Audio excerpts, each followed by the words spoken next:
उपमुख्यमंत्री सुनेत्रा पवार यांचा गुंगी गुडिया असा उल्लेख केल्यानंतर राष्ट्रवादी काँग्रेसच्या कार्यकर्त्यांनी काल काँग्रेस कार्यालयात आंदोलन केलं होतं।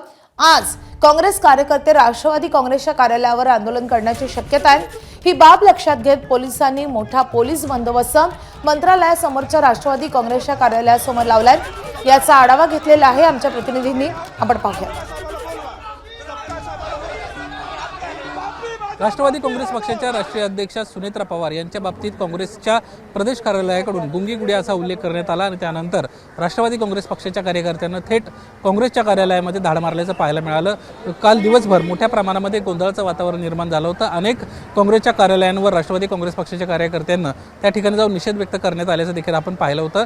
राष्ट्रवादी काँग्रेस पक्षातलं हे मुंबईचं प्रदेश कार्यालय आहे आणि त्या कार्यालयाच्या समोर आता मोठा पोलीस बंदोबस्त लावण्यात आलेला आहे, कारण काँग्रेसचे कार्यकर्ते देखील राष्ट्रवादी काँग्रेस पक्षाच्या कार्यालयाकडे येऊ शकतात अशा पद्धतीची एक शक्यता निर्माण झाली आहे आणि त्यामुळे खबरदारीचा उपाय म्हणून राष्ट्रवादी काँग्रेस पक्षाचं जे मंत्रालयाच्या समोर कार्यालय आहे त्या कार्यालयाच्या समोर स्थानिक पोलीस प्रशासन यासोबतच राज्य राखीव पोलीस दलाचे जवान हे देखील या ठिकाणी तैनात करण्यात आलेला आहे। पोलीस बंदोबस्त या ठिकाणी वाढवला आहे। कुठल्याही प्रकारचा अनुचित प्रकार घडू नये यासाठीची ही खबरदारी घेण्यात आल्याची माहिती एबीपी माझाला विश्वसनीय सूत्रांनी दिली आहे। कॅमेरामन अक्षय सनिलेश बुदावले, एबीपी माझा, मुंबई। तर उपमुख्यमंत्री सुनेत्रा पवार यांचा गुंगी गुडिया असा उल्लेख काँग्रेसच्या ट्विटद्वारे करण्यात आलेला होता आणि त्या विरोधात आज राज्यभर ठिकठिकाणी आंदोलनं केली जात आहेत।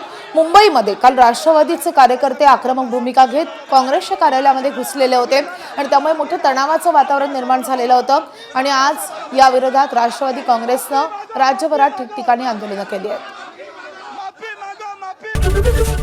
एबीपी माझा, उघडा डोळे बघा नीट।